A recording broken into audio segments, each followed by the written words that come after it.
Hello, my name is Sharon Karlsberg. I'm a principal with ZS Associates and lead for our oncology marketing team at ZS.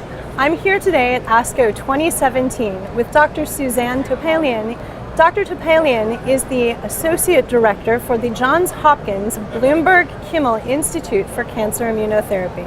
And as many of you know, the lead author for the seminal 2012 New England Journal of Medicine article that first detailed the benefits of checkpoint inhibition across multiple tumor types.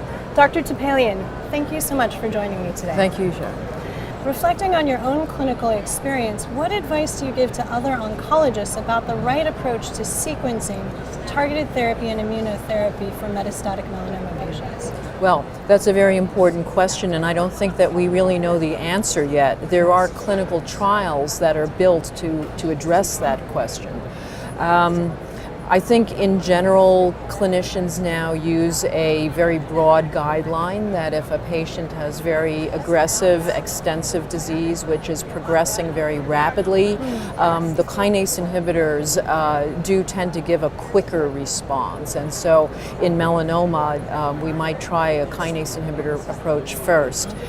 Sometimes the immunotherapies take longer to work, and so they might not be the best, first treatment for some of our patients.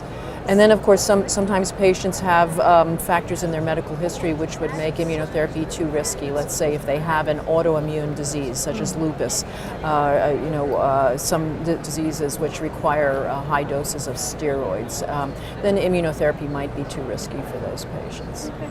I'd say most of the protocols are designed to treat to progression. Are there ever cases where you achieve, say, a complete response from a patient and you would stop the administration of, say, a checkpoint inhibition and see how the patient responds? Well, that's exactly what was done in many of the clinical trials before the drugs were approved. So there were certain trials that treated patients for 1 year or 2 years, and other trials that treated patients indefinitely with the anti-PD-1 and anti-PD-L1 drugs. But from the trial you referred to, the 2012 publication, the maximum time period of treatment in that trial was 2 years. And some patients stopped earlier because they developed particular side effects, but if they were in response, we then just observed them. And so what we know from that early trial is that you can stop treatment at a certain point, and the responses can still be very durable, even when the patient is completely off all cancer therapy. We also learned in certain cases that if the cancer recurs while you're observing the patient and you restart the anti-PD-1 drug, they can respond again to the same drug. You also mentioned that in some patients who had effective adverse events or had safety incidents, that there was still in many cases a durable benefit. I've seen many reports at ASCO this year that show a fairly strong correlation between immune-related adverse events and actually improved durable survival outcomes. What's your experience in your clinic been? Well, we published a retrospective review last year of almost 600 patients with melanoma who had received anti-PD-1 on 4 different clinical trials.